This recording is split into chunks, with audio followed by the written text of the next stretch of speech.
Why do you think the WNBA would want the New York Liberty to win this game? It probably helps them because it's a big market team and they were second in terms of viewership. In a game that was supposed to define the season, the WNBA Finals turned into a circus of questionable calls and controversial decisions. Social media pretty much exploded after this. LeBron James tweeted, he said, "I'm sorry, but that wasn't a foul. Let the damn players dictate the outcome of a close, battled, tested game." Just when fans thought the drama couldn't get any thicker, Breanna Stewart's final moments sent shockwaves through the league. Did she really get fouled, or was it a blatant case of referee overreach? Damian Lillard said, "The refs called this game like they knew the assignment in the second half. Boy, great game." The Minnesota Lynx were left reeling as they watched their championship dreams slip away amid a series of baffling calls, including a staggering free throw disparity. Breanna Stewart is allegedly fouled and gets sent to the free throw line. She makes both free throws and sends this game into overtime. Today, we dive deep into this explosive finale, dissecting the pivotal play that sparked outrage, examining the officials' baffling rationale, and uncovering the players' raw reactions. Something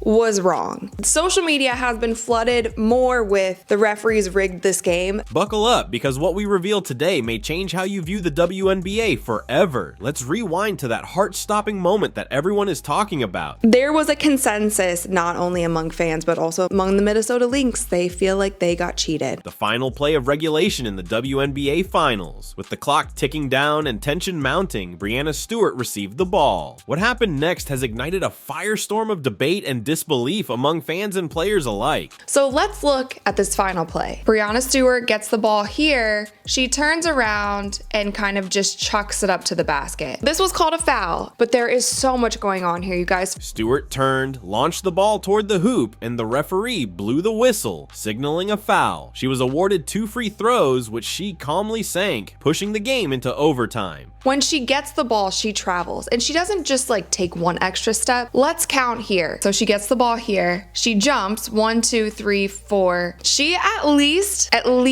takes 4 steps. She literally catches the ball close to the 3-point line, doesn't put it on the ground until she gets into the paint. So no travel was called. But here's where it gets really dicey. As we break down the footage, it's clear that Stewart traveled 4 steps, maybe even 5, before attempting her shot. She caught the ball at the 3-point line, took a couple of stutter steps, and only dribbled once she was deep in the paint. How did the officials miss that? A traveling violation is one of the most basic rules in basketball, yet it went uncalled in this critical moment. Let's look at the second half of this play when she chucks the ball up. After she gets the ball and kind of travels, it looks like this Liberty player is going straight up with it. But wait, there's more. When we examine the defense, Alana Smith, who was guarding Stewart, appears to be going straight up, attempting to defend without any contact. In fact, a closer look at the replays shows that she barely grazed Stewart's fingertips, if that. Elena Smith is not touching her at all. She has 2 fingers that look like slightly tapping the ball. Her body isn't touching Breanna Stewart. Her arm isn't touching Breanna Stewart. There was clearly 0 contact here. The reality is that there was no substantial contact, so what warranted the foul call? To make matters worse, the Minnesota Lynx challenged the call, hoping to overturn the decision after reviewing the footage. This play was challenged by the Minnesota Lynx. This is what the ref said. Alana Smith is not in a legal guarding position.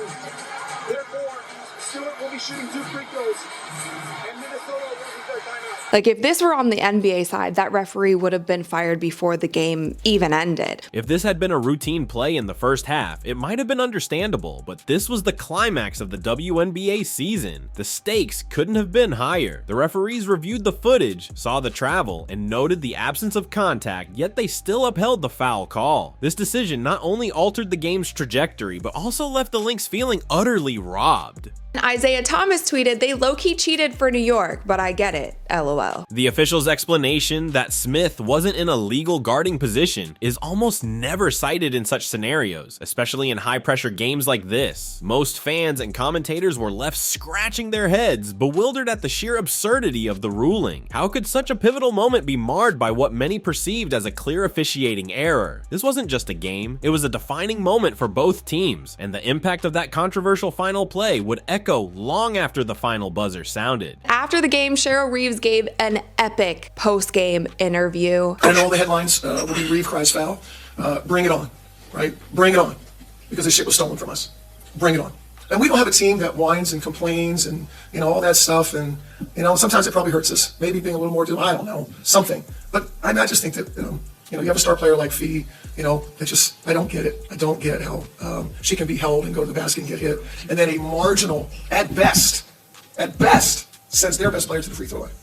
That's tough. It's tough to swallow. As the game continued into overtime, the aftermath of that controversial call lingered like a shadow over the court. It wasn't just the players who were affected. The referees were now at the center of a whirlwind of scrutiny. In a high-stakes environment like the WNBA Finals, every whistle, every call, and every judgment is magnified. But what goes on behind the scenes when referees make such crucial decisions? Let's take a closer look at the referee's decision-making process during that fateful play. In the moment, the pressure is immense. They are tasked with interpreting the game in real time, balancing the need for swift judgment against the responsibility to uphold the integrity of the sport. But that pressure can lead to split-second decisions that are far from infallible. With the clock winding down and the championship hanging in the balance, it's easy to see how a referee might hesitate or even misinterpret the action unfolding right in front of them. Fans were noticing the commissioner's outfit that she wore for the trophy presentation. I saw this tweet that said, oftentimes the league wants to market X to win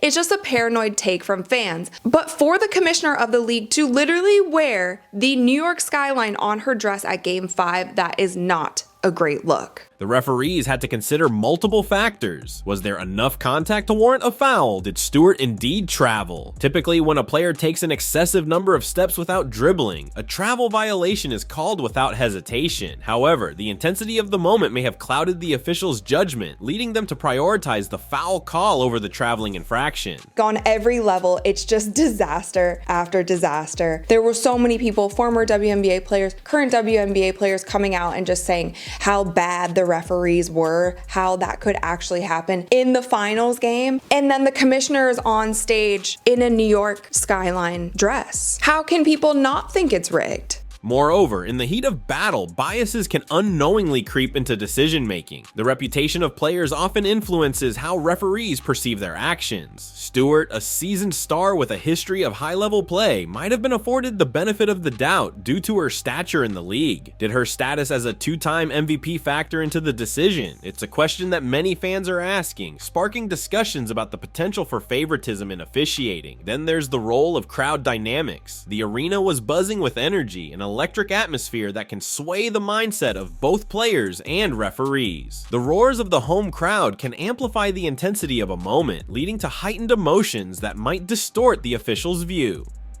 Referees are trained to ignore the noise, but can they really be entirely immune to it? All you African-American women have been to her is racist. You've been saying white girl, white bitch the entire year. In the aftermath, commentators and analysts took to social media and the airwaves to dissect the call, questioning the rationale behind it. Some argued that the decision-making process had been flawed from the beginning, pointing to inconsistencies in how traveling and fouls are officiated across the league. With fans demanding accountability, this moment has sparked a broader conversation about the standards of officiating in the WNBA, highlighting the need for more transparency and perhaps even a reevaluation of how such critical decisions are made in real time. As players continue to train and prepare for future seasons, the implications of this one call extend far beyond just one game. They open up a dialogue about officiating integrity and the importance of fair play at all levels of competition. The fallout from this single moment will echo in discussions about the league's credibility and how it handles crucial, game-changing calls moving forward. The echoes of that controversial final play reverberated well beyond the hardwood floor. As the dust settled, reactions poured in from all corners. Fans, players, analysts, and even officials themselves. Social media erupted with a cacophony of opinions, transforming a single moment into a widespread debate over the very fabric of the game.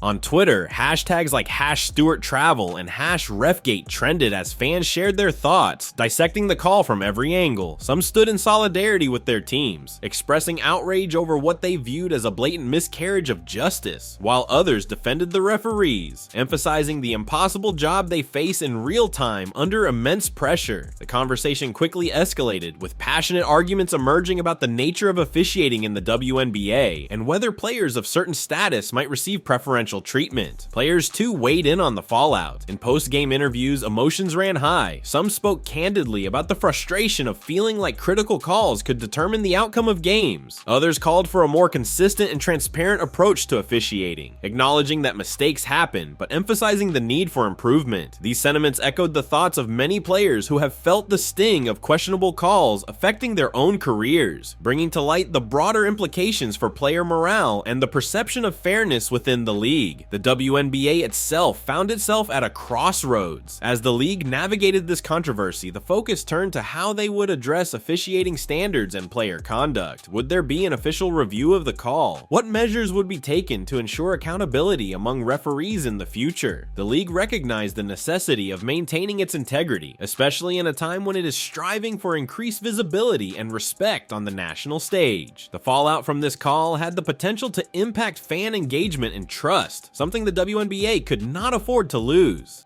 In the days that followed, the league released a statement acknowledging the outcry and promising a thorough review of officiating practices. Discussions about implementing advanced technology, such as instant replay for crucial calls, began to surface. While some welcomed the idea as a way to enhance transparency, others raised concerns about slowing down the pace of the game, arguing that the fluid nature of basketball should not be compromised for the sake of perfecting every call. As the debate raged on, this controversial play served as a catalyst for deeper conversations about the future of the WNBA. Would it foster a culture of accountability that prioritized fair play, or would the pressure of public opinion lead to a more defensive approach to officiating? Only time would tell. However, one thing was clear: the events surrounding this final play had ignited a firestorm that would shape discussions about the game for seasons to come. The implications stretched far and wide, urging the WNBA community to reflect on how they can collectively elevate the standards of play and officiating, ensuring that moments like these are not merely flashpoints but opportunities for growth and improvement. As we wrap up this deep dive into the WNBA's latest controversy, it's clear that the implications of that final play extend far beyond the court. It sparked conversations about accountability, fairness, and the integrity of the game we all love.